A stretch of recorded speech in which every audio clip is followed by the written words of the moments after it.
జగన్మోహన్ రెడ్డి గారి మీద దాడి కేసు విషయంలో తన మీద మర్డర్ అటెంప్ట్ చేసినటువంటి ఈ కేసు విషయంలో తెలుగుదేశం పార్టీ సెంట్రల్ ఆఫీస్లో పనిచేసే వాళ్ళను అరెస్ట్ చేసిన తర్వాత ప్రతి సెకండు కూడా బోండా ఉమ అరెస్టు భయంతో వణికిపోతూ ఉన్నారు.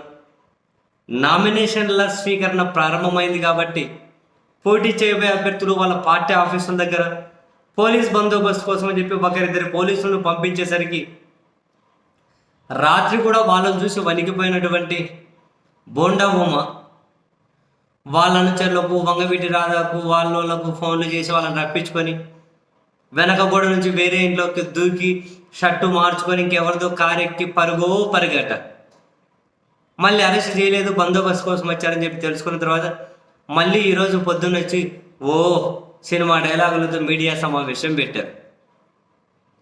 మరొక వైపు తెలుగుదేశం పార్టీ అధినేత చంద్రబాబు గారు కూడా ఈ మొత్తం ఎపిసోడ్ను గమనిస్తూ ఉన్నారు. ఇప్పటికే బోండా ఉమ విజయవాడ సెంట్రల్ నుంచి నామినేషన్ దాఖలు చేసి ఉన్నారు.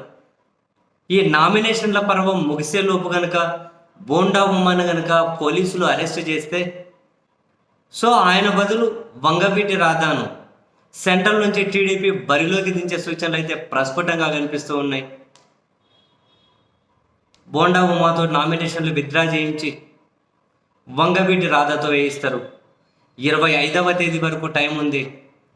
ఇప్పుడు వంగవీటి రాధాకు టికెట్ ఇస్తారా లేదా అన్నది జగన్మోహన్ రెడ్డి గారు అంటే సరే, ఇప్పుడు పోలీసులు ఎలక్షన్ కమిషన్ పరిధిలో పనిచేస్తూ ఉన్నాం.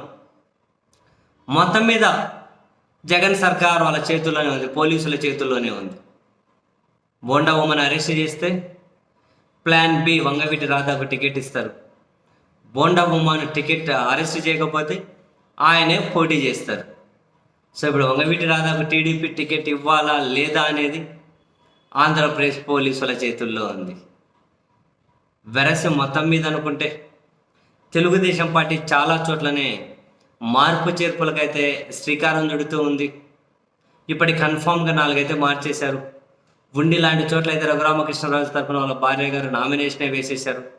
మరికొన్ని చోట్ల కూడా ఈరోజు రేపు మార్పు చేర్పులు అనేటివి బయటపడవచ్చు. ఎక్కడ మారుస్తారు, ఎవరు సహకరిస్తారు అన్న విషయం ఇంకా నామినేషన్లు ముగిసేంతవరకు, ముగిసిన తర్వాత ఎన్నికలు వచ్చేంతవరకు ఈ 20 రోజుల పాటు అయితే ఈ పోటీ చేయబోయే అభ్యర్థులు రాజకీయ పార్టీలకైతే కంటి మీద కునుకు లేకుండా ఉండాల్సిందే.